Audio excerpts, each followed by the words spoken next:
Ok.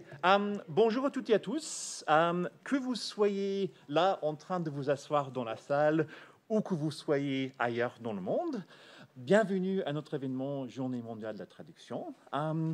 J'ai le plaisir de vous présenter ce matin notre président de l'Université de Bourgogne, Vincent Thomas. Donc, monsieur le président, chers collègues, Vincent, à toi. Merci Will pour me passer la parole. Chère Marie-Geneviève, doyenne de l'UFR Langue, chers collègues, chères étudiantes, chers étudiants, mesdames, messieurs du monde entier, c'est quelque chose d'absolument impressionnant.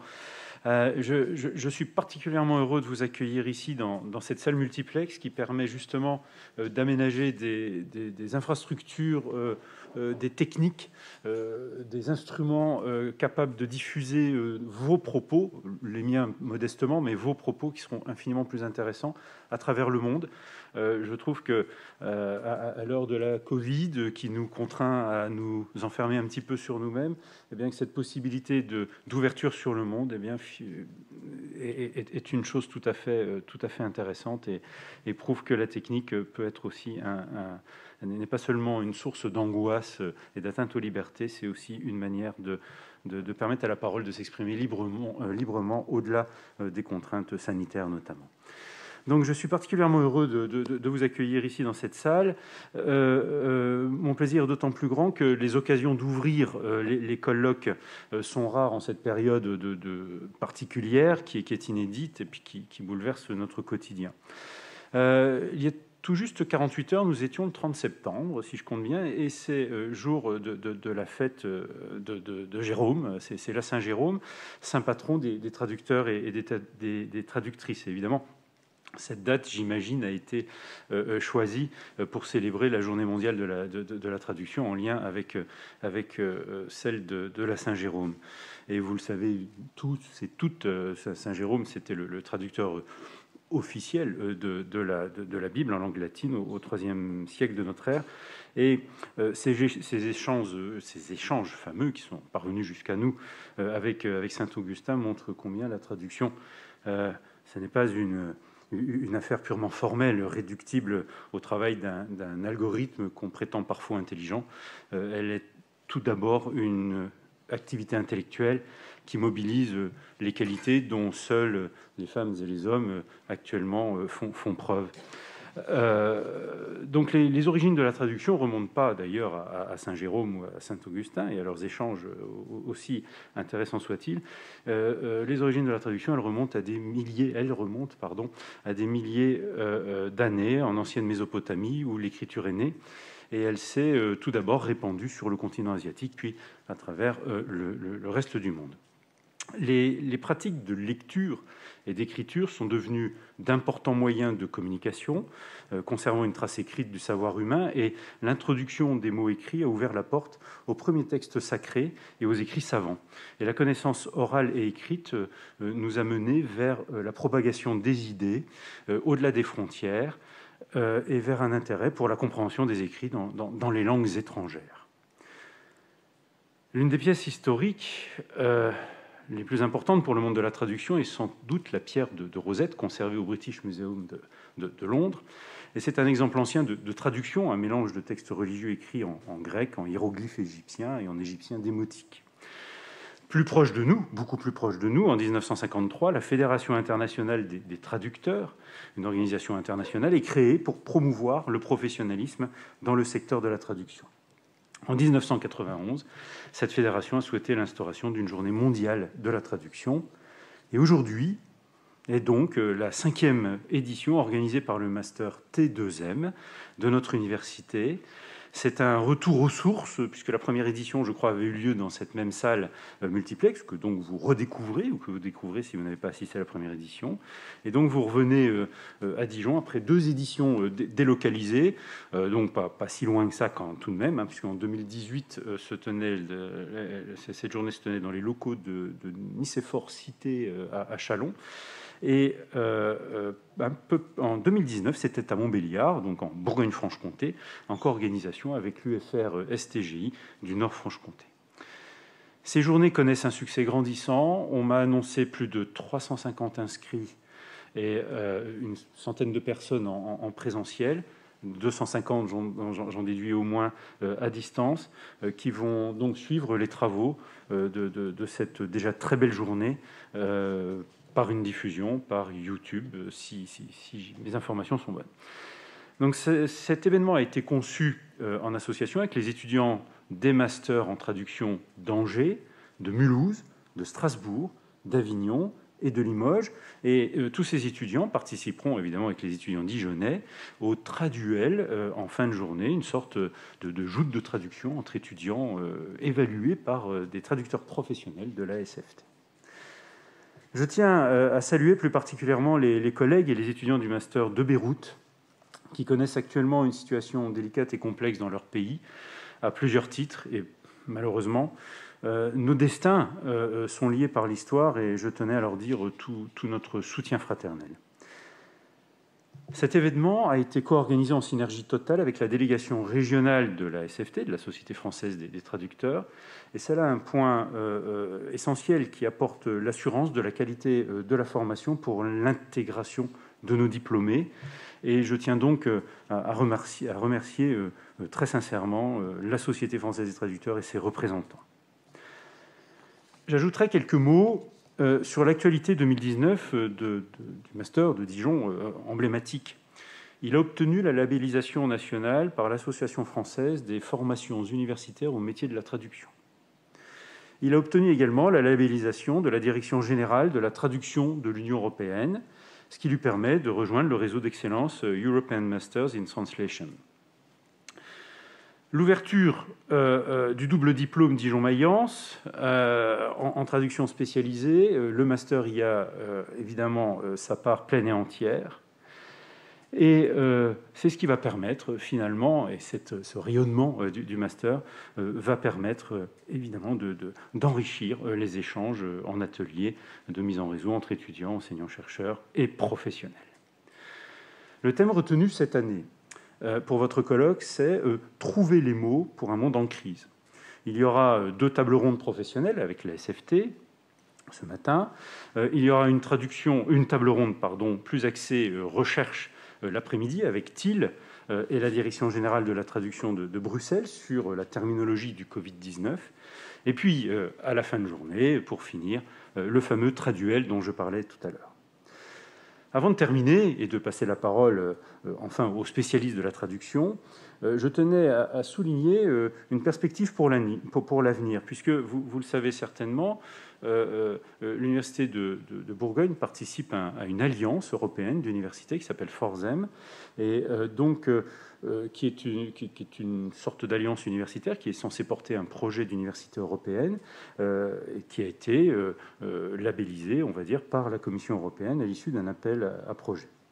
Et donc, des discussions sont en cours avec les universités de Valence, de Palerme, qui sont toutes les 2 membres de l'Alliance, pour étendre le modèle du double diplôme franco-allemand à l'Espagne et à l'Italie, et avec comme idée finale la création d'un vrai master intégré qui sera délivré conjointement par les 4 universités. Un tout dernier mot. Je tiens à remercier les petites mains, mais les grands talents qui sont à l'origine de ce déjà beau colloque.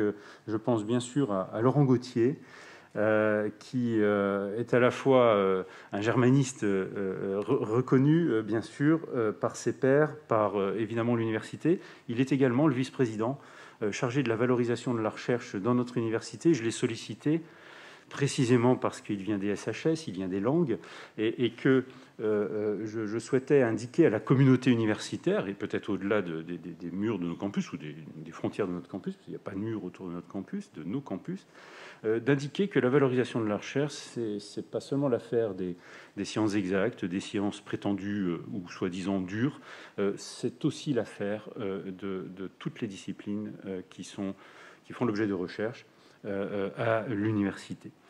Donc merci beaucoup à toi Laurent pour l'organisation de cette belle journée. Je sais que ça a demandé beaucoup de travail. Je voudrais remercier aussi Will Noonan, qui est co-directeur du master et qui a porté très largement l'organisation de cette journée, et je crois qu'il mérite tous nos remerciements. Belle journée à toutes et à tous. Revenez quand vous le souhaitez, sous le soleil bourguignon. Alors, il pleut, pour ceux qui sont éloignés, il pleut très fort à Dijon aujourd'hui. Et en fait, c'est devenu un peu notre beau temps dans cette période un peu de sécheresse et de stress hydrique de la région. Donc, finalement, ce n'était pas si ironique que ça. Belle journée à vous, je vous remercie. Et surtout, bons travaux.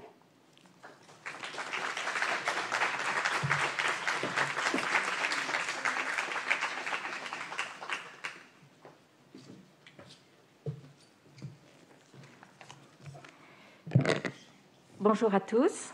Monsieur le Président, cher Vincent, cher responsable du Master T2M, cher Laurent, cher Louis, chers collègues, chers représentants du monde professionnel, chers étudiants, chers tous, voilà une nouvelle fois que je suis présente à cette journée de la traduction et j'en suis vraiment très heureuse. Et le thème de cette année me semble tout à fait emblématique de notre UFR, non pas tellement parce que nous sommes en crise, mais surtout parce que trouver les mots, je pense que c'est tout à fait typique d'une UFR langue et communication qui doit en permanence réfléchir, travailler pour trouver le bon mot, que ce soit dans la partie littéraire, LLCE, que ce soit dans la partie plus axée sur le monde professionnel, LEA. Il s'agit, en traduction, en analyse de texte, qu'il soit économique ou littéraire, en épreuve de synthèse, il s'agit de trouver le bon mot. Et dans notre société où justement on a tendance à raccourcir les messages, à raccourcir les mots, à les écorner, écorcher également la grammaire. Je pense que c'est particulièrement important d'avoir aujourd'hui une journée où il s'agit de réfléchir sur trouver le bon mot. Je suis particulièrement fière aussi aujourd'hui d'être doyen de l'UFR Langue et Communication parce que cette journée, pour moi, elle est aussi emblématique des pas de géant qu'a parcouru l'UFR ces dernières années en s'ouvrant au monde professionnel, puisque maintenant tous nos masters, même ceux qui étaient considérés comme littéraires, donc absolument isolés du monde professionnel, eh bien non, même notre master Révi pour la partie veille est ouvert à l'alternance. Et ça, c'est vraiment quelque chose qui est pour nous absolument essentiel. Ouverture aussi à l'intérieur même de l'UFR, où le clivage entre LEA et LLCE s'estompe. Et Will, tu y as beaucoup travaillé, notamment avec tes projets après-langue.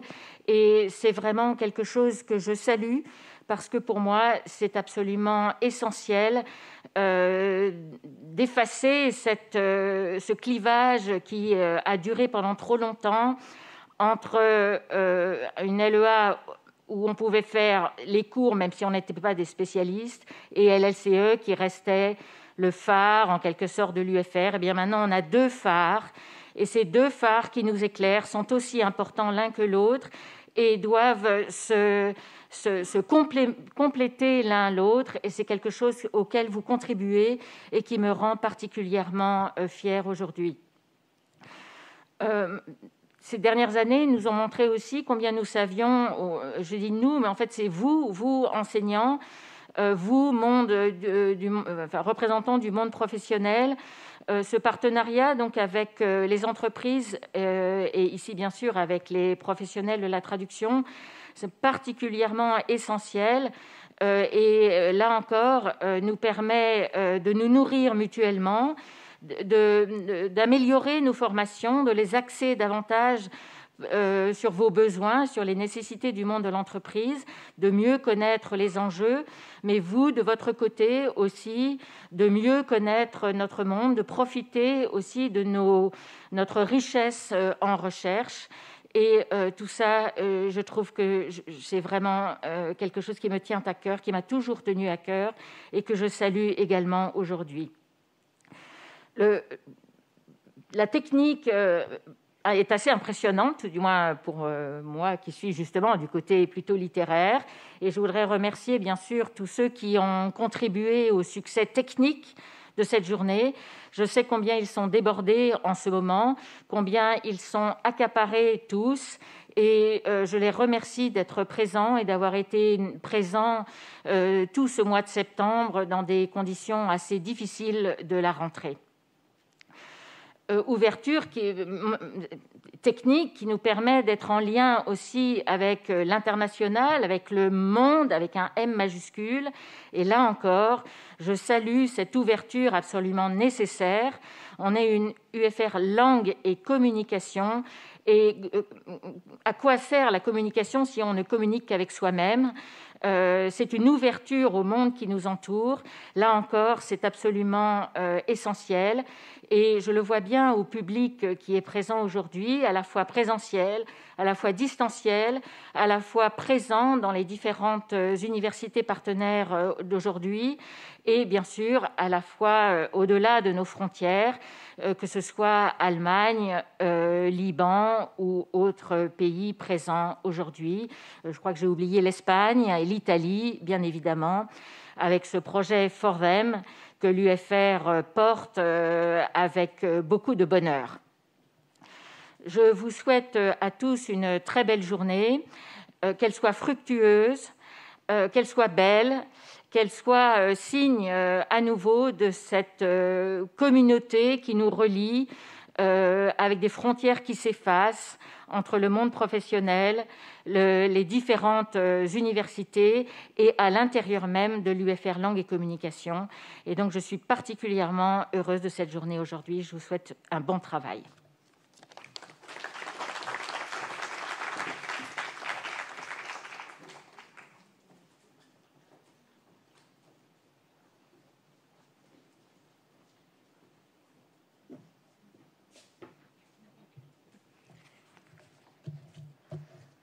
Bonjour à tous et à toutes.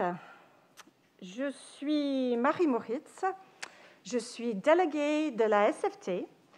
Je vais demander à mes co-délégués de se mettre debout, s'il vous plaît. Donc, vous les connaissez peut-être aussi. Donc, il y a Aurélie Perrin et puis Dorine Parmentier. Et puis, bon, de leur part, de ma part, je voudrais remercier surtout Will et Laurent 1000 fois, plus que 1000 fois, 10 000 fois pour cette année, pour l'organisation de cette année. C'est extraordinaire. Merci à cette équipe technique qui nous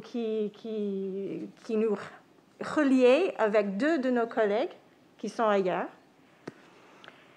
Et puis, merci surtout à ceux qui vont nous rejoindre sur la plateforme aujourd'hui, qui ont dit oui à notre demande de mettre des mots à cette crise. Nous sommes ici pour vous. Vous êtes là pour nous. Oui, on est là pour vos questions, pour vos commentaires pendant cette journée. Donc, n'hésitez pas, même à distance, de poser des questions. Ça nous fait vivre. Merci.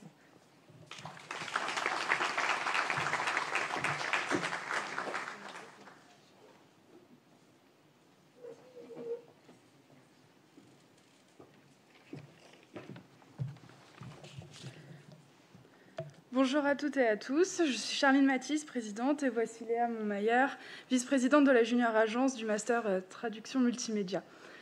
Nous sommes ravis de vous accueillir aujourd'hui en présentiel, mais aussi à distance, pour cette 5e Journée mondiale de la traduction. Nous remercions tous les autres masters et écoles de traduction d'être parmi nous en France et à l'étranger, avec une pensée particulière pour nos camarades du Liban qui sont avec nous virtuellement aujourd'hui. Merci également à la SFT d'être avec nous une fois de plus pour cette journée mondiale. Pour ceux qui ne nous connaissent pas, nous sommes un master qui se découpe en 2 parties. Une partie scolaire avec l'apprentissage de la traduction et des techniques multimédia, sous-titrage, doublage, en particulier pour les Masters 2, localisation de sites web et de jeux vidéo, mais également maîtrise de logiciels. Nous avons également une partie plus professionnelle, gérée par la Junior Agence que nous représentons aujourd'hui, Nous sommes une sorte de proto-entreprise qui gère entièrement des missions professionnelles dans lesquelles nous appliquons ce que nous avons appris en parallèle des cours. Nous gérons aussi bien le côté financier que personnel, des contrats, etc. Nous y apprenons également la gestion de projet. Et nous apprenons aujourd'hui aussi à trouver les mots. Le master est décliné en 3 options. Le master dit simple, avec un stage en 2e semestre, et le master double, comme nous avons pu le mentionner précédemment, avec le 2e qui se déroule à l'étranger, pour l'instant à Germersheim en Allemagne et sûrement vers d'autres destinations pour le futur. Pour le master simple, il y a également une possibilité en 2e année de faire de l'alternance, ce qui nous permet de rentrer une fois de plus dans le monde professionnel. Si vous êtes curieux, n'hésitez pas à nous suivre sur les réseaux sociaux. On a aussi un blog.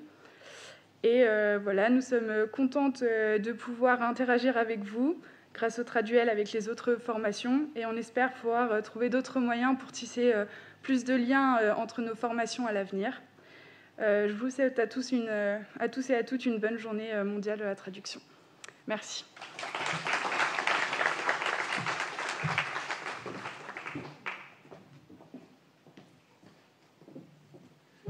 Donc, rebonjour à toutes et à tous. Donc, un très grand merci aux collègues, et j'inclus les étudiantes dans cette dimension qui me procèdent. Un grand merci encore à l'équipe étudiante qui gère la régie, les commentaires en ligne. Un grand merci encore à l'équipe technique qui a donné, je pense, beaucoup plus que le minimum syndical pour que cet événement puisse avoir lieu aujourd'hui dans de bonnes conditions. Nous avons toutes et tous été amenés à trouver des mots ces derniers mois. On parle d'événements hybrides, on parle même de démerdentiel. Il me semble aujourd'hui qu'on arrive à faire un peu mieux. Donc, c'est grâce un peu à tout le monde. Donc, grâce aux équipes qui sont là, grâce aussi à l'intérêt des publics. Dans les 472 adresses mail inscrites à l'événement, je vois beaucoup de .com, beaucoup de .fr, mais des .be, des NL, des DE, des CH, d'IT, d'ES, PT, TR, LB, EJ, SA, UK, RU, ZH. Donc ça fait un certain nombre de pays. En lisant les domaines, je vois pas mal d'adresses professionnelles, pas mal d'adresses universitaires et pas mal d'adresses personnelles. Et j'espère que tout le monde pourra se retrouver. Un petit mot de remerciement à notre IFR, à notre centre de recherche TIL et à la SFT d'avoir contribué financièrement à cet événement, parce qu'il faut aussi penser un peu à ça. Et surtout, bienvenue à tout le monde. Avant de passer la main aux animateurs des tables rondes, 2 ou 3 petites consignes pratiques. Pour celles et ceux qui sont présentes, nous savons malheureusement que le port des masques est obligatoire, que le pique-nique n'est pas autorisé dans la salle. Nous allons devoir malheureusement vous mettre dehors pendant la pause du midi, malgré cette pluie. Désolé, c'est comme ça. Si vous souhaitez poser des questions dans la salle, des opérateurs passeront avec des micros, ils tendront des micros vers vous, ils ne vont pas vous les donner. On vous demandera aussi d'écarter votre téléphone des micros, si vous voulez poser une question ou faire un commentaire. Pour les personnes qui participent à distance, donc vous pouvez envoyer vos questions, vos commentaires sur le chat YouTube. Il faudra se connecter à un compte pour faire cela. Et on vous demandera aussi de dire un ou 2 mots pour dire qui vous êtes et d'où vous êtes lorsque vous poserez une question. La seule autre chose, c'est qu'on va devoir maintenir les temps de manière assez stricte pour que tout se passe bien aujourd'hui. Et sur ce, je vais vous laisser et inviter les membres de la première table ronde à s'installer. Merci.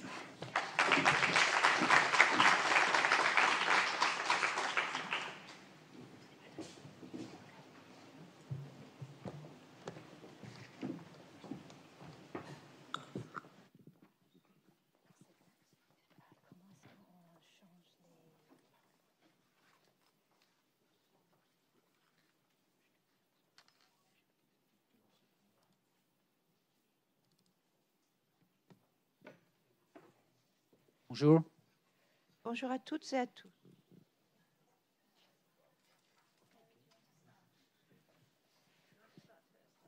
No, I'm starting first. Can you hear me? C'est bon? J'ai l'impression que c'est un peu bas. Hi Isabelle! Donc voici notre collègue Isabelle qui est apprentaliée à l'instant. Hi. How you doing? Voici notre collègue. Il y a un petit décalage là, oui. Bon, donc rebonjour. Donc on va parler aujourd'hui de première table ronde, c'est survivre la crise.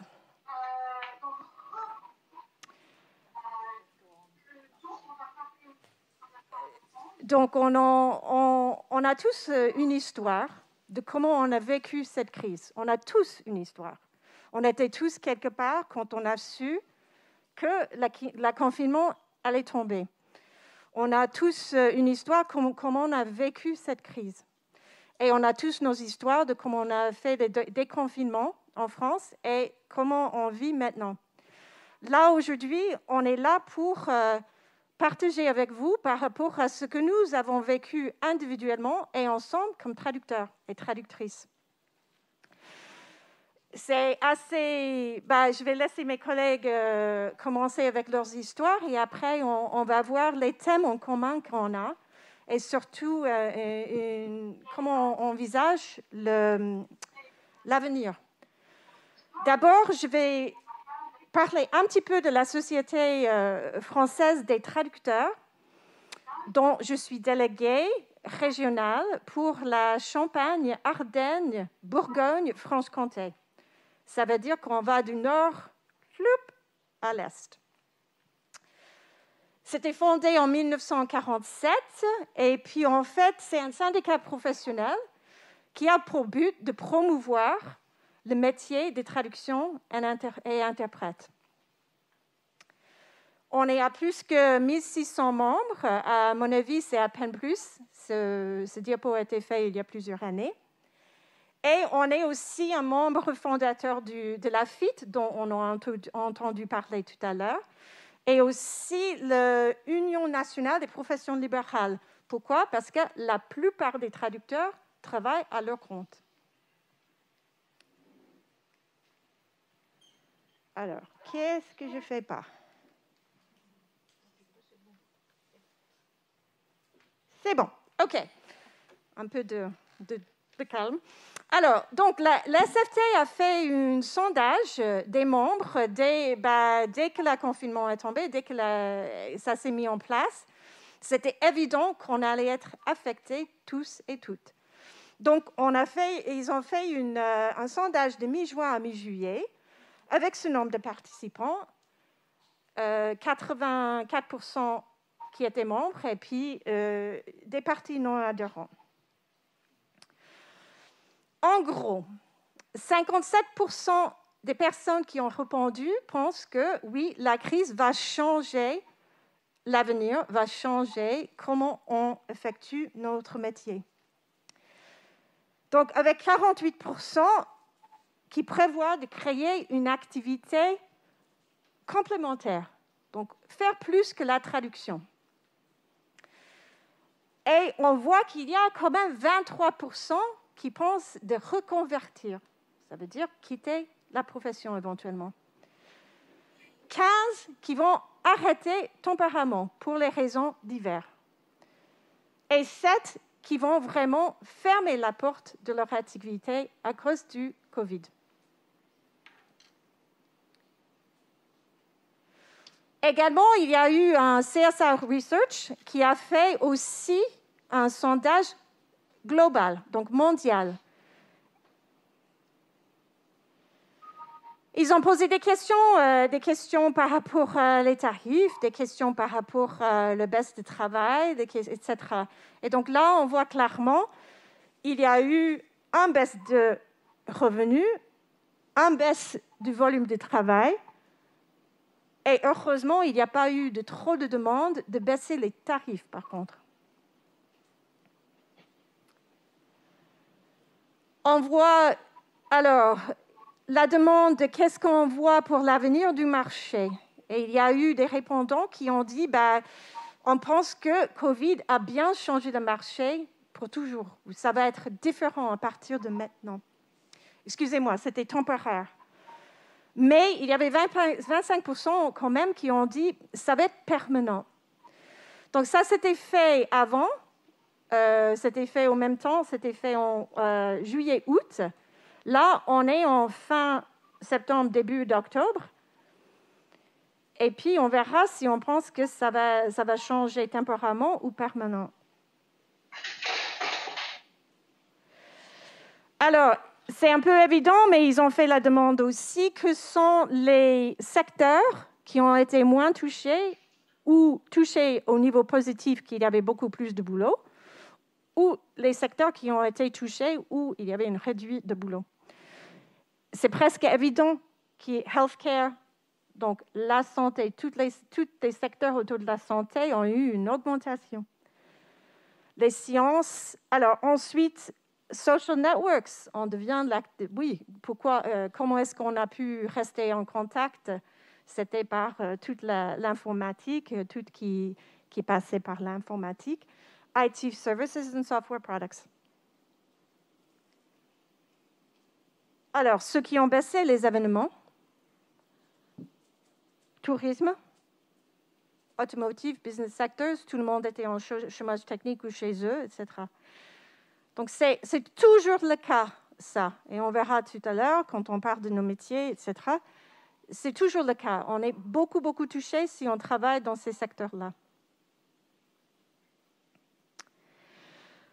Donc voilà, j'invite, donc voici Andrew Wren, Mary Elizabeth Bell, et puis Isabelle Merville avec nous en robot. Et puis j'invite Andrew à partager son histoire avec vous.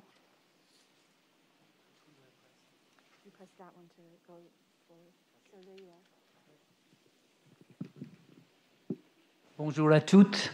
Apparemment, merci Will, parce que c'est une manière de parler aux gens d'une manière inclusive, mais Isabelle vous parlera de ça plus tard.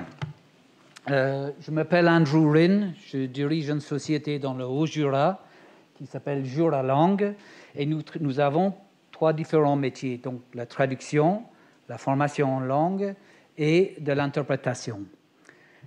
Pour ma part, je suis plutôt, entre parenthèses, le commercial de la société, mais également dans le domaine de la traduction. Je fais 100% des relectures en anglais parce que je suis le dirigeant de la société. Il faut quand même pas trop faire d'erreurs ni de rendre un travail dont on n'est pas fier.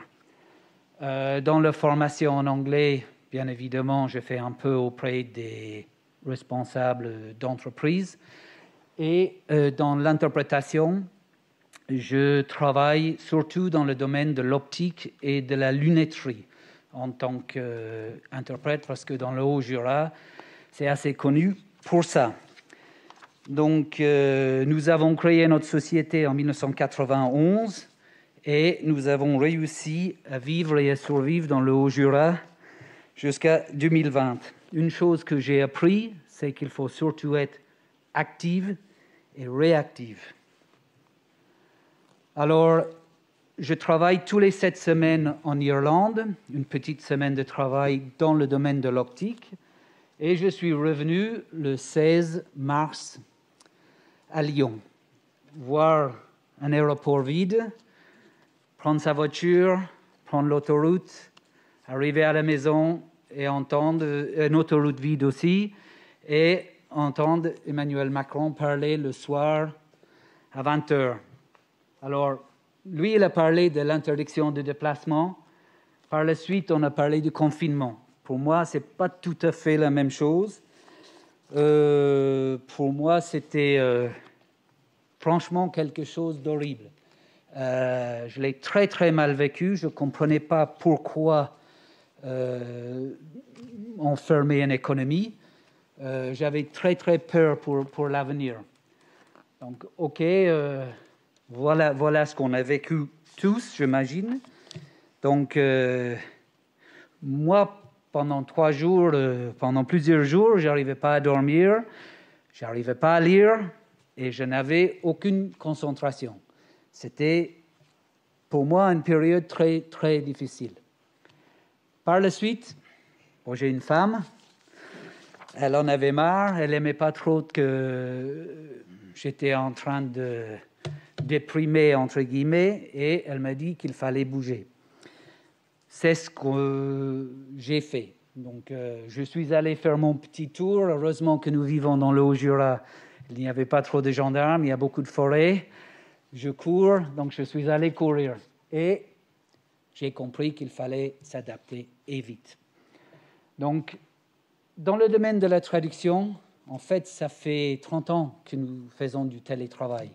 Donc, nous étions préparés. Il n'y avait pas trop de problèmes, il n'y avait pas trop de s'inquiéter, en tout cas à court terme.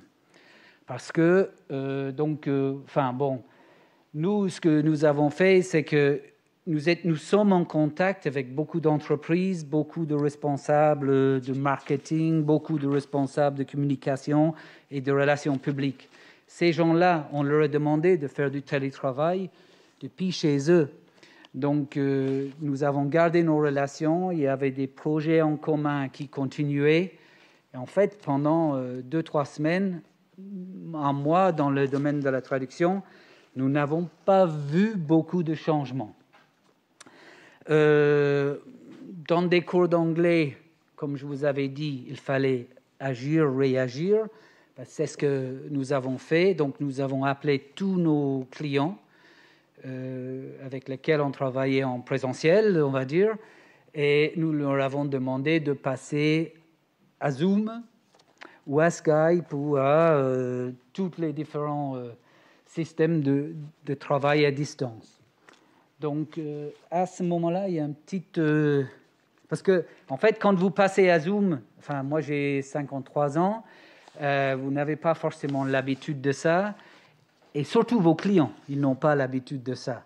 Donc, il y a une petite formation, non seulement en langue, mais en informatique à faire aux personnes. Moi, j'ai pris ? Non. Bonjour à toutes et à tous, j'espère que vous allez bien. Petite conf call du matin pour suivre vos KPIs. Salut Jérôme, je sais que tu es sous l'eau un petit peu en ce moment, mais j'ai vraiment besoin d'avoir ton feedback là sur le dossier Clapec, ça en est où? Oui, bonjour. Alors le dossier Clapec, lâche-moi, je te dis, le dossier Clapec, c'est prévu pour la semaine prochaine normalement. J'ai vu les Américains, ils sont au courant, ils vont s'en occuper à partir de la semaine prochaine. Normalement, c'est pas d'actualité puisque les Espagnols ont repris le feedback sur le gouvernement. Bon, ouais, d'accord. Michel, je t'avais dit go au kick-off il y a un mois, on a vraiment besoin de remplir le pipe à SAP, te plaît, t'en es où? Ouais, le kick-off est lancé, là, je suis en ligne avec lui, là, je te rappelle.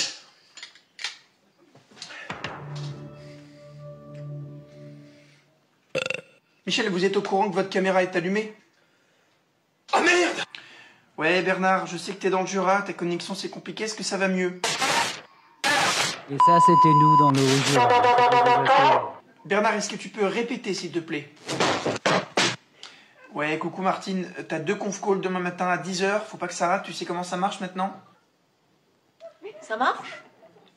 Je sais pas, j'ai pas l'impression qu'ils m'entendent. Y a quelqu'un? Ok, bon, merci à tous, on se retrouve demain à 8h30, bonne soirée, reposez-vous bien, au revoir. Bon, on bouge quoi chérie? Ouais, j'ai la dalle là. Bon, mais c'était un petit peu ça chez tout le monde, j'imagine. Donc, les cours d'anglais ont continué. L'interprétation, malheureusement, a subi un choc brutal, mais Marie-Elisabeth vous en parlerait plus tard. Nous avons eu, nous, en tout cas, beaucoup de journées de formation ou des colloques qui étaient annulés. Donc, bon, on a continué quand même. Alors, en ce qui concerne la traduction, bien évidemment, au début, il y avait plein de notices, plein de newsletters, plein d'infos pratiques que les sociétés envoyaient à leurs collègues dans le monde. Mais moi, je devenais dingue. Hein. Franchement, j'étais toujours contre ces décisions du gouvernement et extrêmement frustré. Donc, il fallait bien que je me lève à 7 heures, comme tous les matins. Il fallait bien que je m'occupe la journée, parce que ce n'était pas forcément des journées complètes et tout le temps. Donc, c'est ce que j'ai fait. Et j'ai décidé que j'allais apprendre des choses, faire des choses, aider ma femme. Et donc, nous avons fait beaucoup de jardinage. J'ai appris beaucoup de mots. La permaculture, qu'est-ce que c'était? Voilà, ma femme était aux anges. Elle, c'était quelqu'un qui, enfin, c'est quelqu'un qui vit plutôt au jour le jour. Elle prend le bon temps quand il vient. Le soleil, il y en avait. Et donc, elle était assez contente. Moi, bon, je vis surtout dans l'avenir. Donc, c'était toujours un peu compliqué. Mais la permaculture, c'était une expérience très, très intéressante. Et nous avons récolté beaucoup de légumes. J'ai appris à bricoler, j'ai appris des mots. Heureusement et fort heureusement, il y avait des magasins de bricolage autour qui étaient ouverts. Voilà. Bon, on s'est reposé, le monde s'est reposé.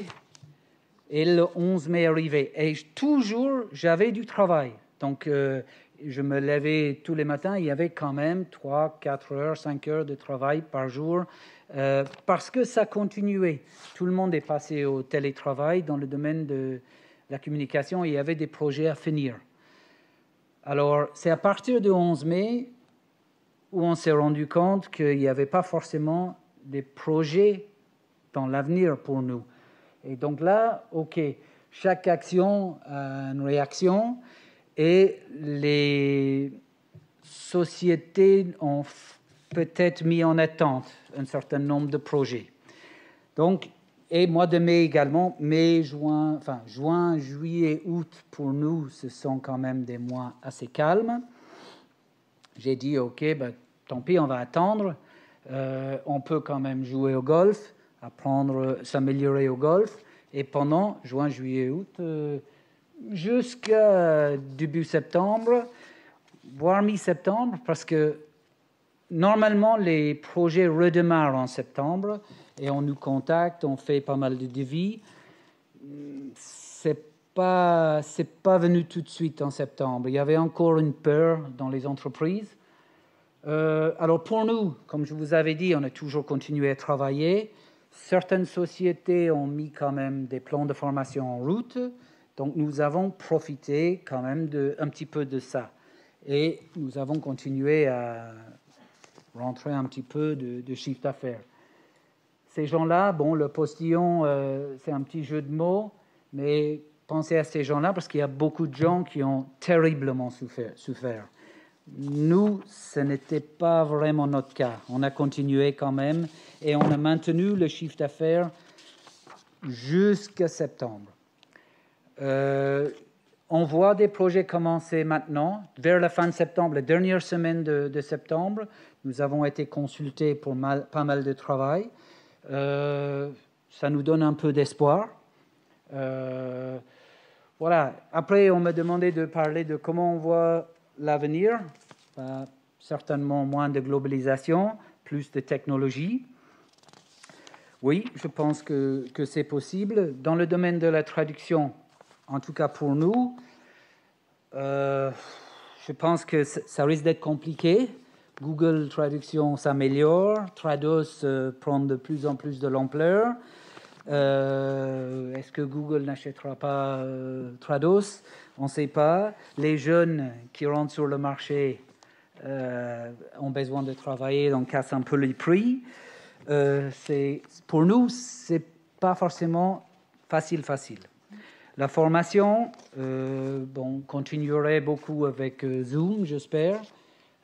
C'est à voir. Dans l'interprétation, Marie-Elisabeth vous en parlera. Je pense que ça va beaucoup changer aussi. Après, c'est fini les vacances. Donc nous, vu le temps, vu le météo, c'est l'hiver. Il faut qu'on commence, il faut qu'on rattaque, il faut qu'on voit des opportunités. Donc oui, c'est important et très important pour nous pour saisir tout ce qu'on peut pour rentrer ce travail et pour assurer notre avenir. Personnellement, nous avons un projet dans l'optique, comme je vous avais dit, je travaille dans ce métier-là en tant qu'interprète, et il y a un projet et on m'a demandé également d'améliorer mon niveau d'allemand. Donc, je prends des cours d'allemand, je regarde beaucoup Netflix en allemand, etc., et j'essaie de m'améliorer. Donc, c'est un projet également en amont et en aval. Qu'est-ce qu'il faut faire pour vous dans votre métier? Je pense que apprendre, beaucoup apprendre, pas forcément s'attendre à quelque chose, un poste tout de suite derrière, d'être opportuniste, de chercher quelque chose avec lequel vous pouvez utiliser vos langues pour prendre une certaine voie. Ce n'est pas forcément la voie idéale, mais vous allez peut-être revenir par la suite. Voilà, s'adapter pour prospérer. Merci, Andrew. Merci à vous.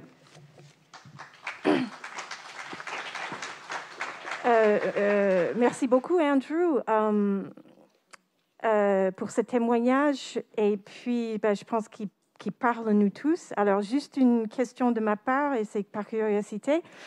Est-ce que tu étais frustré par les décisions du gouvernement parce que tu es irlandais d'origine? Est-ce que c'est parce que tu gères une société? Est-ce que c'est un peu les deux? Alors, c'est certainement un peu les deux, mais vous m'entendez là? Oui. Oui.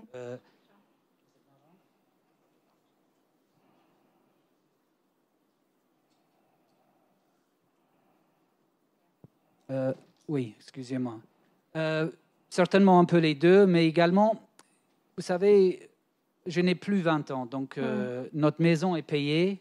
Ma fille, grâce au fait qu'elle parle 4 langues, elle a un super travail aujourd'hui. C'est pas pour moi réellement que j'étais frustré, c'était pour les jeunes. Ouais. Je ne comprends pas comment on peut arrêter des choses, mais c'est fait. Oui, d'accord. Alors, Maria, et puis, excuse-moi, et puis les choses que tu as fait, tu vas pouvoir mettre comme spécialité, donc la permaculture, le bricolage, ça devient des spécialités maintenant parce qu'on a tous appris quelque chose pendant le confinement. Pensez à ça. Non, mais effectivement, ce que je voulais dire par là, c'est que c'est pas forcément. Nous sommes à notre compte, comme on dit, et il faut pas oublier ça. C'est que peut-être quelquefois, on pense qu'on est 100% traducteur ou 100% professeur ou 100% interprète, mais il va falloir qu'on voit une opportunité qui peut remplir la baisse de 20% que nous venons de subir. Et s'il s'agit de, j'invente, faire le commercial à l'export, on va le faire. Ouais. Ou même prendre le téléphone et parler. Bien sûr, ce n'est pas idéal. On est obligé de s'adapter. Oui. Voilà. C'est bien. OK, Marie-Elisabeth. Bien. Alors, rebonjour à toutes et à tous. Alors, comme vous l'a dit Mary, et comme j'ai enlevé les lunettes, ça sert à rien.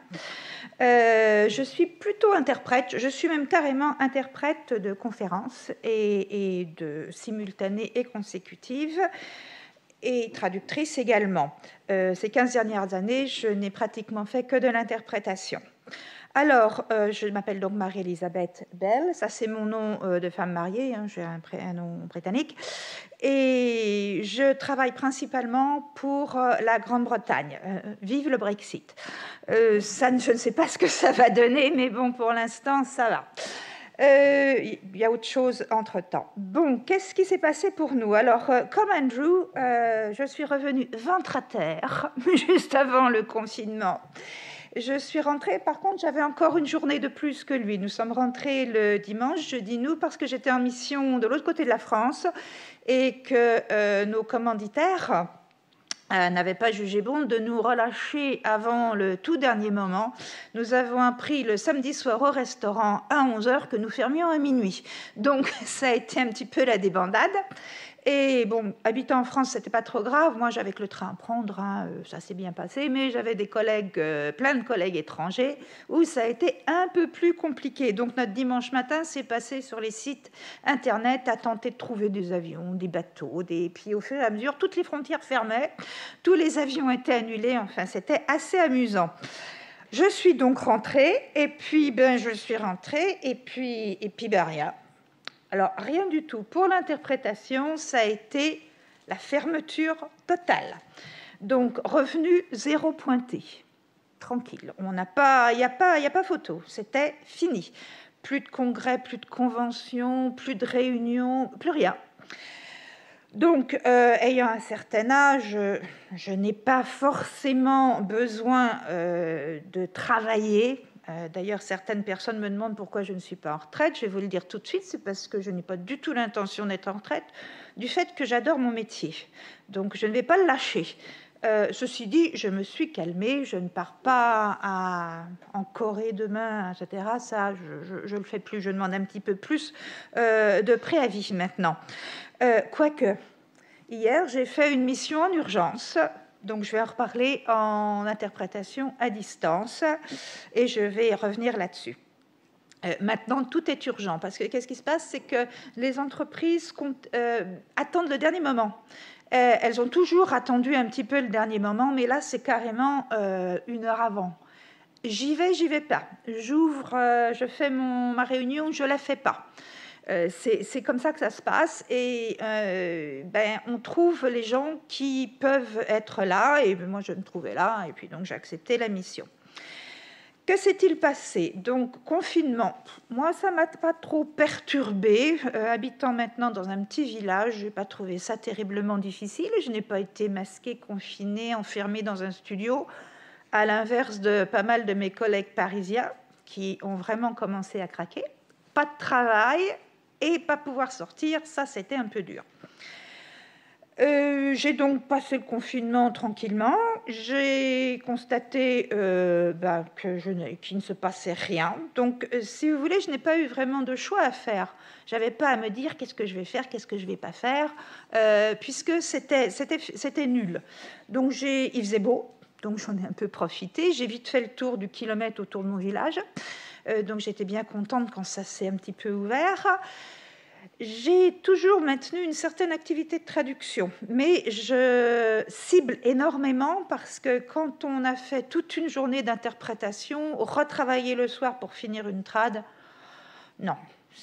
On fait ça quand on est très jeune et qu'on a besoin de gagner beaucoup d'argent, mais à un certain moment, on se dit non, on n'a pas la capacité, on est très fatigué, on n'a plus la capacité de concentration, il faut se reposer pour le lendemain parce que l'interprétation est physiquement difficile. Donc voilà, mais j'ai conservé des relations amicales avec une entreprise pour laquelle je travaille depuis plus d'une vingtaine d'années. J'ai commencé mon activité il y a presque une trentaine d'années, hein, je précise. Et je fais des brevets. Alors, les brevets, c'est une traduction extrêmement aride, extrêmement formatée. Et je traduis des brevets dans mes spécialités. Alors, je suis spécialisée en ingénierie, sciences, technologie. Donc, je fais beaucoup de biochimie, de chimie. Je fais aussi là, dernièrement, c'était un arbre pour un cerveau moteur. Donc, pourquoi pas. Il y a énormément de matériel qui existe, donc je ne suis pas complètement perdue. Et j'aime bien faire ça pourquoi? Parce que les délais sont toujours là, c'est pas pour demain, c'est pas pour avant-hier, et j'ai une relation avec cette société vraiment parfaite. Donc j'ai continué, comme je disais à Mary, à chaque fois que nous nous voyons dans nos petits cap café, à faire mes petits brevets. Parce que je dis des petits parce que quand il y a 1200 mots, c'est un grand maximum, mais alors j'en ai fait une trentaine au fur et à mesure. Donc ça me maintenait occupée. Et pour moi, ça a été bon.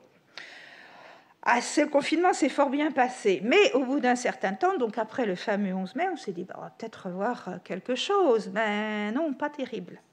Alors, ce qui s'est passé, c'est qu'il y a eu une explosion de l'interprétation à distance. Je ne sais pas si vous connaissez ce qu'on appelle RSI en anglais.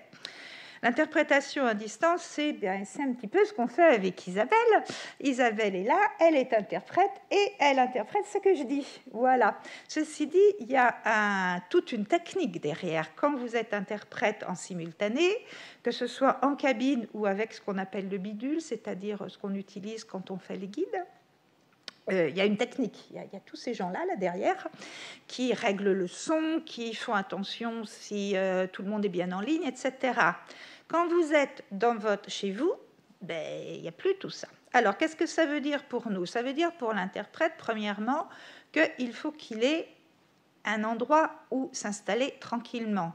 Or, les interprètes, ils sortent. ils vont au conseil, ils vont dans les institutions, ils vont chez le client, et souvent, s'ils ont de la chance à Paris, un 2 pièces. Avec ce qu'on a vu, mari, enfant, chat, chien, c'est pas possible. On dit, c'est facile, vous ouvrez votre portable et vous traduisez. Pas du tout. Faut déjà un endroit où on soit bien au calme. Il faut ensuite se doter du matériel adéquat. Moi, j'ai la chance, j'ai un bureau. Il faut que le bureau soit insonorisé. Il ne faut pas que le chat vienne gratter à la porte parce que, dis donc, tu ne me laisses pas rentrer, là, ça ne va pas du tout. Il ne faut rien entendre. Il faut faire attention, comme dans une cabine, à tout ce qu'on fait. Notre bureau doit être insonorisé également. Il faut avoir un matériel de sonorisation adéquat. Il faut avoir un micro professionnel, un casque professionnel, un PC de dernière génération qui permette une connexion fiable, une connexion Ethernet et pas de Wi-Fi. Et surtout, prier le ciel pour qu'on n'ait pas de micro-coupure, hein, ce qui arrive régulièrement. Donc, c'est tout un autre dispositif qu'il faut prendre. Alors, il y existait déjà des plateformes, ce qu'on appelle des plateformes d'interprétation à distance, qui sont, elles, très, très bien faites. C'est-à-dire que c'est triangulaire. Il y a une régie à distance également. Vous avez le client, la régie et vous. C'est la régie qui s'occupe de tout. Vous avez la possibilité de communiquer avec votre binôme, parce qu'en interprétation de préférence, on travaille en binôme. Hein, on fait une trentaine de minutes à chaque fois, parce que la charge cognitive est très importante. Donc, vous avez votre binôme, vous pouvez communiquer avec votre binôme, vous pouvez entendre votre binôme. Donc, avec ces plateformes, c'est parfait. Mais les clients se sont dit, ah ben chic, ça va être moins cher, on va prendre Zoom. Ah ben pas du tout, parce que ce n'est pas Zoom, WebEx, Microsoft Teams, etc. Ce ne sont pas des plateformes d'interprétation, ce sont des plateformes de conversation. Ça marche très bien. Ils se sont mis rapidement à intégrer des modules d'interprétation qui sont extrêmement imparfaits, ce qui veut dire que pour l'interprète de l'autre côté, vous êtes votre propre régie. Il n'y a pas le milieu, il n'y a pas la régie. Donc, c'est extrêmement compliqué et extrêmement stressant à gérer. On ne peut pas avoir de co-cabin ou c'est-à-dire de binôme. On ne peut pas en avoir. Si on en a un, on ne peut pas communiquer. Alors, éventuellement, sur Zoom, maintenant, on peut par le chat. Problème de confidentialité, bien évidemment. Vous avez un COMEX dans une grosse entreprise. Déjà que la pièce est une cage de Faraday pour qu'on ne puisse pas piquer tout ce qui se dit à l'intérieur. Vous pensez bien qu'on ne va pas passer par Zoom. Donc, il y a énormément de paramètres à considérer. Alors, bon, ça va être pour moi, on va y passer. Ça va être le changement permanent pour nous. Je ne dis pas qu'il n'y aura plus de conférences, qu'il n'y aura plus de présentiel, mais il y aura une bonne moitié de virtuel. C'est très bien si le virtuel est bien géré. Et surtout, si on reconnaît que les interprètes, de l'autre côté de leur écran, ils sont complètement isolés. Ils n'ont plus ce partage de cabine qui fait que vous avez votre co-cabin qui vous aide. On sait très bien que les noms, quand on n'a pas la liste des participants, les chiffres, etc., sont très difficiles. Donc, le co-cabin, ce qu'il fait, il écoute. Bon, il prend sa petite pause, puis il écoute, et puis on écrit. Hein. On écrit, on aide son binôme. Ça, c'est fini. La charge cognitive et le choc acoustique, ce qui fait en fait l'objet d'une étude après que 60% des interprètes du Parlement canadien se soient retrouvés en arrêt maladie dû à ce fameux choc acoustique.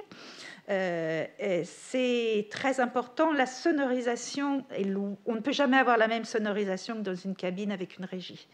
Hein, ça, c'est normal. Donc, pour moi, il y aura, pour nous, interprètes, un changement, pas temporaire, mais permanent, qui, je l'espère, va être mitigé. On pourra quand même sortir, parce que les interprètes, contrairement pas contrairement, mais plus que les traducteurs, sont des gens qui sortent communiquer, qui ne sont pas, contents d'être derrière leur écran toute la journée. Idéalement, on aura du 50-50. Ce serait bien, ça. Mais franchement, c'est vraiment... on ne sait pas ce qui va se passer dans l'avenir. Alors, qu'est-ce que j'ai fait aussi? Comme Andrew, je me suis formée. Mais alors, formée sur mon métier, parce que nous avons d'adorables collègues qui ont mis en place des formations gratuites. Des formations sur tout. Mais alors, sur tout et rien, surtout technique, et surtout la pratique de l'interprétation. Parce que quand on ne pratique plus, eh bien, on perd nos compétences.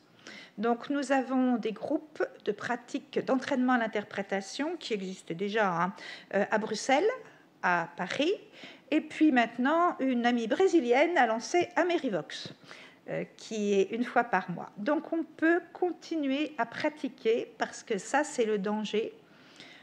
On ne pratique pas, on perd notre rythme, on perd pas nos connaissances, mais on perd le rythme, c'est évident. Alors, voilà. Merci Marie-Elisabeth. Donc, si vous avez des questions, ne bougeons plus. Non, je n'ai pas de questions. Merci, c'est très complet. Et puis, on voit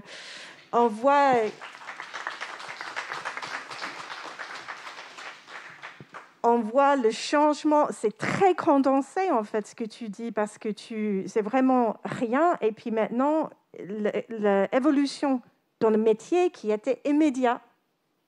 Et j'ai l'impression aussi, comme tu as dit, par rapport aux clients, ils ont dit « Ah, chouette, on va pouvoir faire ». Mais il y a toute une éducation derrière cette choix. Il va falloir éduquer ces clients qui pensent que « Ah, ben t'as qu'à. Voilà, il n'y a qu'à. Et puis, tiens, je claque des doigts, je demande un interprète là tout de suite. Non.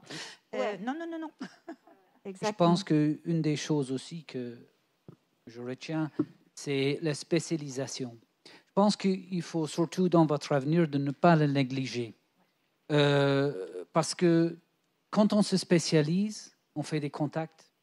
Déjà, on devient bon, ça c'est clair, mais également on crée un réseau.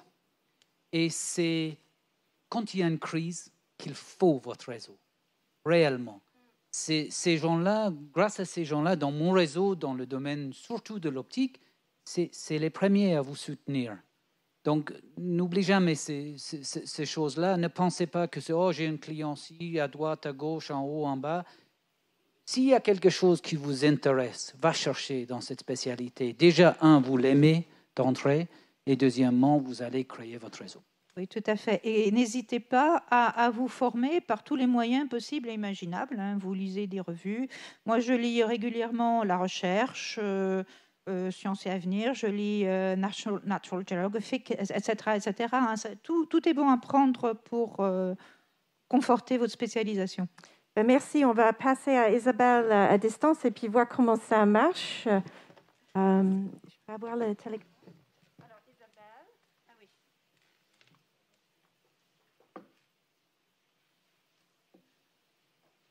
On n'entend pas. Isabelle. Non. C'est de ma faute. J'avais coupé le micro. Vous m'entendez là? C'est mieux quand on clique sur le micro. Vous savez, il faut enlever la petite barre rouge là, qui barre l'icône. Donc, bonjour à tous. Quand on a préparé cette JMT, on a un petit peu répété avec Marie-Elisabeth, Andrew et Mary. Et Mary m'a dit, écoute, voilà ta présentation, Isabelle, on va la mettre à la fin parce qu'elle ouvre un petit peu. Alors, je suis complètement d'accord avec cette structure. Le problème, c'est que de passer après Andrew et Marie-Elisabeth, ça va être un petit peu difficile parce que vous avez fait des présentations vraiment très ouvertes et très intéressantes. Bon, allez, je me lance quand même. Donc, conseil de survie par temps de Covid, mais j'ai envie de rajouter entre parenthèses, mais pas que. Je vous invite à partir, donc non pas dans le Grand Ouest comme peuvent le suggérer les images, mais dans le Grand Est, parce que, vous l'avez compris, je vis près de la frontière suisse à Pontarlier. Voilà, on a le Far West qu'on mérite. Mais j'aime les montagnes. Et en tout cas, nous avons eu la pandémie de Covid que personne, économiquement ou sanitairement, ne mérite. Est-ce que vous pouvez passer à la diapo suivante, s'il vous plaît? Je ne sais pas qui a la télécommande. Voilà. Donc, mon sujet, ça va être un petit peu ce constat de diversification. Pour ma part, le hasard a super bien fait les choses parce que le premier semestre a été extrêmement calme au niveau de la traduction. J'ai un petit peu changé de clientèle et surtout la clientèle qui m'a confié des traductions au premier semestre me donnait des documents très différents de ceux qu'elle me donnait d'habitude. J'ai beaucoup plus traduit de la communication de crise et beaucoup plus de documents liés à la Covid, avec des convergences, on va dire des convergences de lutte et de riposte sanitaire, par exemple entre le VIH et la Covid, parce que ces populations, avec le confinement, les pertes de revenus, en arrivaient à ne plus pouvoir acheter leur traitement, trithérapie, etc. Donc j'ai beaucoup traduit de communication de crise, d'urgence, des documents assez conséquents en volume et surtout dans des délais très courts. C'est un petit peu la définition de la crise en fait. Donc le premier semestre a été un petit peu plus calme que d'habitude. Je ne vous cache pas que j'ai demandé 3 mois de suite l'aide gouvernementale, les 1 500 € du gouvernement. En revanche, le deuxième semestre s'annonce beaucoup plus trépidant. La rentrée a été très active, à la fois sur la traduction, mais surtout parce que j'ai diversifié mes activités. Donc, je vais vous expliquer un petit peu pourquoi et comment. Diapo suivante, s'il vous plaît. Donc, j'ai diversifié par la transmission. Vous sentirez peut-être l'appel de la transmission plutôt que moi. En tout cas, moi, j'ai ressenti ce besoin de passer un relais à partir de la cinquantaine. Donc, qu'il s'agisse d'enseignement, de formation ou de mentorat, le fait de passer le relais à des collègues, puisque c'est essentiellement avec des collègues que je travaille cette diversification, ça génère une profonde satisfaction. Quelque chose que j'aurais pas imaginé il y a 10 ans, par exemple, où je n'étais pas sûre que mes compétences aient vraiment de l'intérêt pour quelqu'un. Donc, d'une part, cette idée de la formation, c'est l'occasion de faire le point, de jeter un coup d'œil dans le rétroviseur, de voir ce qu'on a appris, et qu'on apprend peut-être pas forcément en début de carrière ou pas forcément à l'université, et puis qui dépend beaucoup de notre personnalité, parce qu'on apprend surtout à se connaître soi-même et à caler son activité d'indépendante par rapport à soi-même, c'est-à-dire aussi bien par rapport à son cycle circadien, on va dire, que son niveau d'énergie, et puis là où on est bien à l'aise. Tout ça, ce sont des éléments qu'on découvre au fur et à mesure, puis qui évoluent évidemment au fil de la carrière. Donc, c'était l'occasion de faire le point sur ce que moi je pouvais transmettre, sur mes savoirs, et puis de le synthétiser ce que je voulais transmettre et qui pouvait être intéressant pour les autres. Donc, je suis passée par ces différentes relations, beaucoup de bénévolat bien sûr, au sein de l'ASFT avec du mentorat, et puis un petit peu de formation. Diapo suivante, s'il vous plaît. Donc, ce qui dans mon cas s'est révélé être un atout en cette année de Covid, c'est mon féminisme. Depuis 20 ans, je traduis, je rédige en mode non sexiste. C'est ce qu'on appelle l'écriture inclusive ou rédaction épicène, le terme l'expression d'écriture inclusive a été forgée relativement récemment. Moi, il y a 20 ans, on ne parlait pas d'écriture inclusive. Donc, j'ai l'habitude de parler de rédaction épicène. En gros, c'est le fait de ne pas nommer les femmes au masculin, y compris surtout dans des groupes mixtes. Il s'agit de trouver des alternatives, élégantes bien sûr, légères, fluides, et puis en rapport avec le contexte du document que je vais traduire ou rédiger, et le lectorat, et le message à faire passer, etc. Donc c'est toute une gymnastique mentale, je dirais, qui, depuis 20 ans, j'ai travaillé. Et c'est vraiment un travail de musculation, d'entraînement, exactement comme un exercice sportif. On muscle son cerveau, on muscle ses automatismes, ses réflexes, et donc c'est ce que j'ai fait. C'était donc au départ une habitude prise par militantisme, hein, cette volonté de ne pas nommer les femmes au masculin. Et puis petit à petit, je l'ai conceptualisé. J'ai conceptualisé cette habitude que j'avais prise. J'ai essayé de distinguer mes réflexes, comment fonctionne mon cerveau quand je procède à cette adaptation pour sortir de la règle le masculin l'emporte sur le féminin, pour faire court. Et j'ai créé donc j'ai créé une formation. Donc, vous voyez que sur cette diapo, ce que je voulais montrer, c'est que la diversification professionnelle, elle s'appuie sur la totalité de ce que l'on est. C'est pas nécessairement passer, je dirais, de la traduction à l'interprétation ou l'inverse. Ça peut s'appuyer sur quelque chose de très personnel, sur une conviction, des valeurs ou ça peut passer par une spécialisation. Par exemple, Andrew parlait du golf tout à l'heure, mais pourquoi pas, je veux dire, il y a des documents qui se traduisent autour de votre passion, de là où vous passez vos loisirs et là où vous avez une connaissance, on va dire une connaissance chaude, des savoirs chauds qui ne sont pas universitaires ou acquis de manière formelle, mais qui sont très réelles, sont des compétences très réelles. Donc, n'hésitez pas à vous appuyer aussi sur ces aspects-là pour diversifier quand c'est nécessaire. Alors, diapo suivante, s'il vous plaît.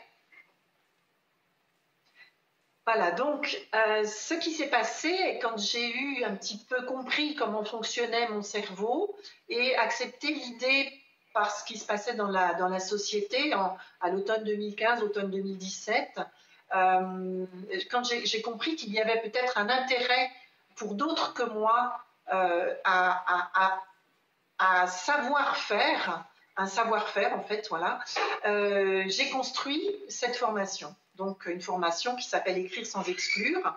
Et de fil en aiguille, j'ai posé de la théorie, des aspects théoriques sur l'histoire de la langue. J'ai posé des ateliers, des exercices pratiques. Donc je propose des choses dans ce sens-là. Et j'ai conçu un ensemble avec, on va dire, plusieurs modules qui s'adaptent un petit peu à différents publics, à différents auditoires. Parce que c'est sûr que je ne vais pas expliquer le mécanisme de la rédaction épicène de la même manière à des collègues traductrices ou traducteurs qu'à une équipe de communicantes et de communicants dans un conseil départemental. Voilà, parce que ma clientèle, du coup, sur cet aspect formation ou accompagnement, j'aime bien ce terme d'accompagnement ou de pilotage de changement, elle s'adresse aussi bien à des collectivités territoriales qu'à des grands groupes qui ont la volonté vraie et pas juste en surface d'inclusivité et de faire attention à la diversité de leur personnel. Et bien sûr aussi des traducteurs, des traductrices, des linguistes, des gens qui rédigent pour le web, etc. Donc l'intérêt commence à vraiment diffuser, infuser dans l'économie et auprès du grand public. Donc c'est assez intéressant de voir comment on va adapter, comment je vais adapter mes différents modules. Et ça m'a pris beaucoup de temps, évidemment. Diapo suivante, s'il vous plaît. Voilà, donc ça demande aussi un petit peu de prise de distance, de recul, d'analyse. Et ce que j'ai fait, en fait, c'est que j'ai beaucoup lu. Hein. Marie-Elisabeth en parlait tout à l'heure. Il y a quantité d'ouvrages très, très bien conçus, très pratiques, pas prise de tête non plus, qui permettent d'aborder la formation de manière ludique, variée, en s'adressant à la fois au cerveau gauche et cerveau droit. Et j'ai consacré quand même pas mal de temps à cette formation de formatrice. Et notamment, j'ai suivi des formations sur plusieurs séances de 2 jours pour apprendre à concevoir une formation, prendre la distance par rapport aux prérequis et puis à l'analyse et au bilan au final pour m'assurer que j'avais atteint la cible et les objectifs surtout des stagiaires qui participaient à mes formations. Donc tout ça, c'est beaucoup de temps, ça tourne un peu en tâche de fond dans le cerveau, et puis à un moment, je me lance et on aboutit à quelque chose.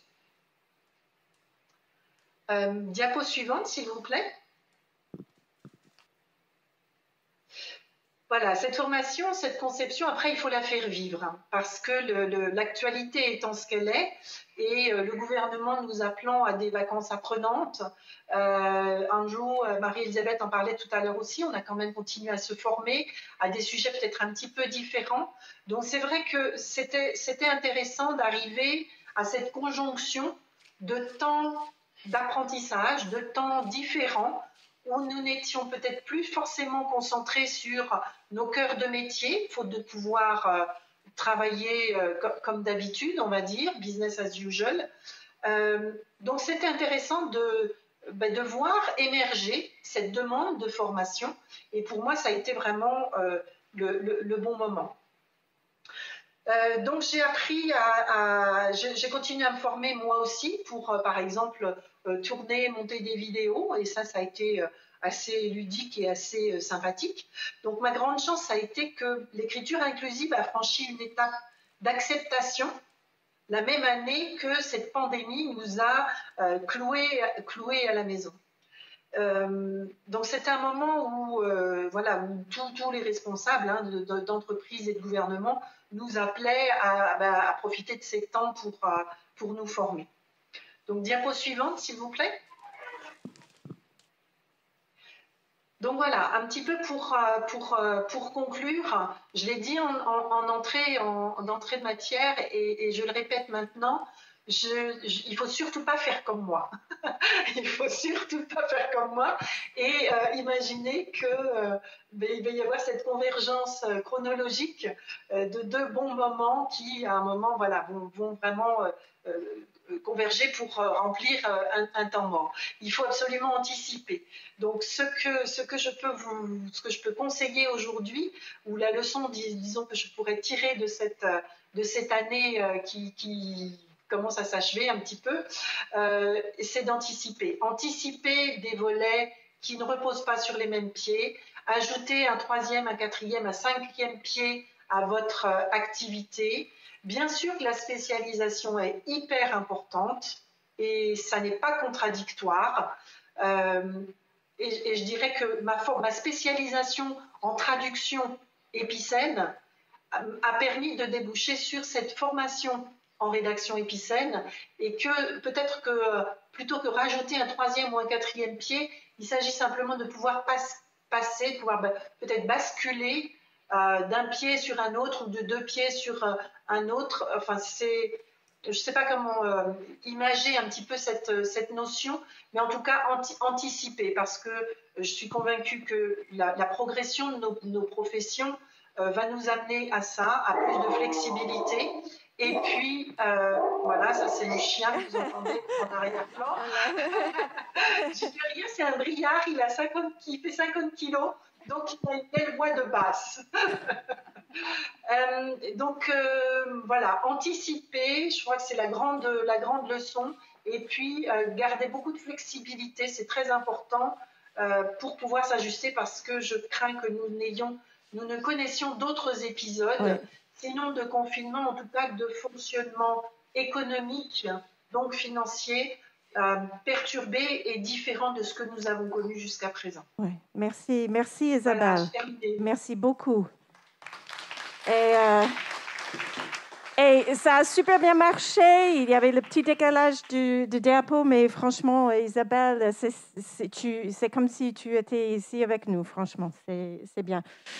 Alors, évidemment, on avait beaucoup de choses à dire. On n'a que 5 minutes qui restent. Je remercie les 3 participants. Est-ce qu'il y avait des questions qui venaient de loin?